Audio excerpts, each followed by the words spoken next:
It's a ring! This is a ring, mate. That is a ring. Oh, yeah? Look at that. I don't know what type it is. I just don't want to mess with it too much.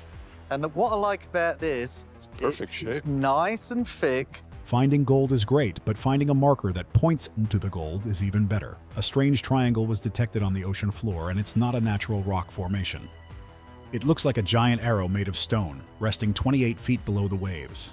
The crazy part is that it lines up perfectly with the money pit. This isn't just a coincidence, it's a smoking gun. Because the island's southern shore holds the key to the flood tunnels, and this new data from the seafloor is about to blow the case wide open. European jewelry finds. Rick Lagina and Gary Drayton headed over to the triangle-shaped swamp with a lot of hope.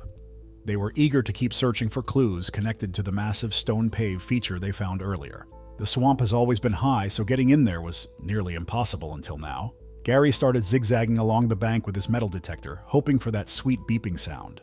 The swamp is hands down the most interesting physical feature on the island. There's been a lot of talk and theories, but the team really needed an aha moment to prove they were on the right track.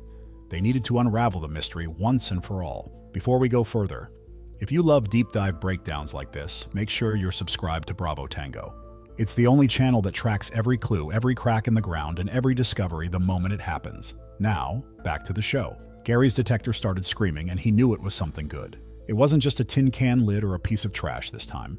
He pulled a ring out of the mud, and it was a beauty. It had a perfect shape and was nice and thick. The swamp has been probably the most interesting physical feature on the island. We've made some interesting finds, but there's no connective tissue. There's a lot of speculative tissue, but there's no aha moment. We need to try to unravel this mystery. With a very intricate pattern. In the old days, rings had these complex designs because they didn't usually have shiny stones in them. This was a top pocket find for sure. Everyone was back in business after that discovery.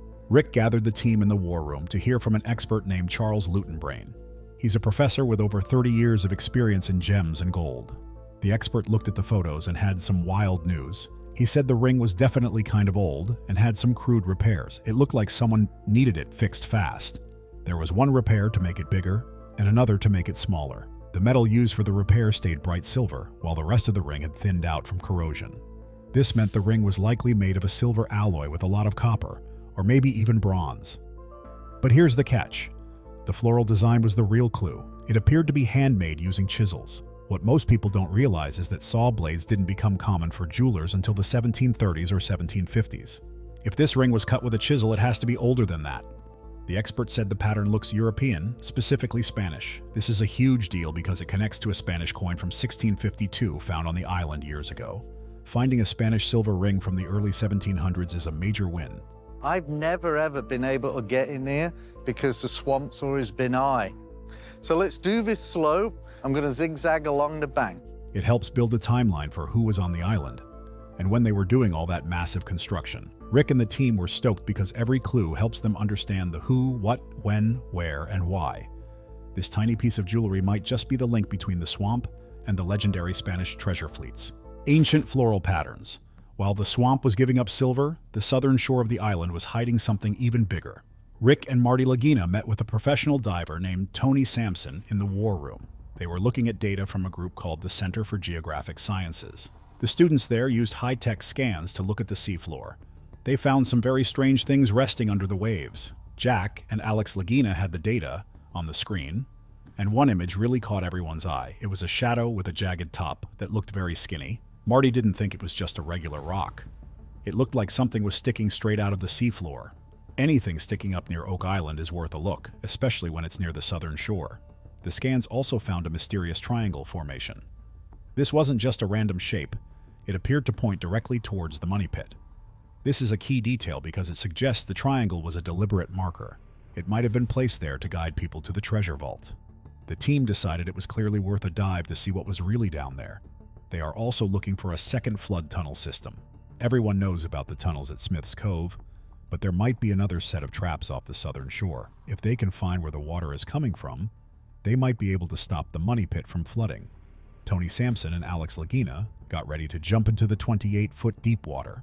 The temperature was a chilly 51 degrees, They took an underwater compass with them so they could get hard numbers on the orientation of the objects. Finding things on the ocean floor is tough because of all the heavy weeds and vegetation. It's like looking for a needle in a haystack, but the haystack is underwater and moving. Alex and Tony moved slowly through the murky water. They eventually found what they were looking for. The rock formation was there, and it really did point right at the money pit. This confirms that the people who planned the treasure hunt were very organized. They left markers in the swamp and markers under the sea. This stone arrow might be the most important navigation tool ever found near the island. Back on land, the team was still busy digging in the northern part of the swamp. They had already found a stone-paved pathway and a strange vault-like structure made of slate and brick. Now they were looking for more evidence of the cobblestone path. Katya Drayton, Jack Begley, and Tom Nolan were searching just a few yards away. They found another wooden stake that had been cut with an axe. This was the fifth one they found in that area. It was a different kind of cut than the others, which made it even more interesting. Every time they search the swamp, they find more things that were part of a grand scheme. It feels like someone built a giant industrial site here hundreds of years ago. They aren't just digging the random holes, they are uncovering a massive construction project. While they were digging, Katya's metal detector got a hit. They pulled out a strange metal spike. Then they found something else that looked like a chisel. It was clear that someone was doing heavy work in this exact spot. Rick Lagina showed up just in time to see the new finds. He loved that the metal looked hand-hammered. The strange part was that there was almost no corrosion on the metal. This is very unusual for iron that's been sitting in a wet swamp for a long time. They also found a piece of leather. It wasn't just a scrap, it was the bottom of a shoe. It was very thick and looked like a heavy-duty work shoe. This matches other leather pieces found nearby just a week before. The team took the leather back to the research center to meet with an expert named Joe Landry. He knows everything about ancient documents and leather. He looked at the first group of finds and said it was definitely the sole of a boot.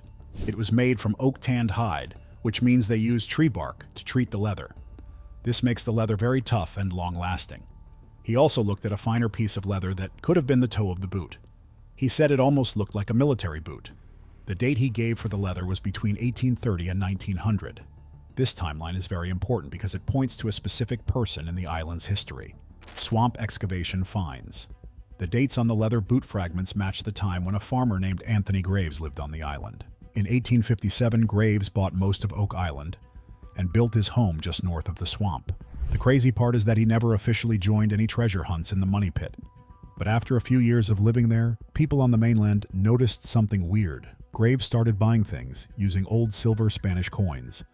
Nobody knew where a simple farmer was getting all that ancient silver. The team thinks they might have found the answer. The empty vault they uncovered in the swamp is just a few yards from where Graves lived. It's possible that Graves found a hidden treasure vault right in his own backyard. If he found a vault full of Spanish coins, it would explain how he became so wealthy without ever digging in the money pit. But here's the catch. The vault they found was empty. This means either Graves cleaned it out or there are more vaults still hidden in the muck.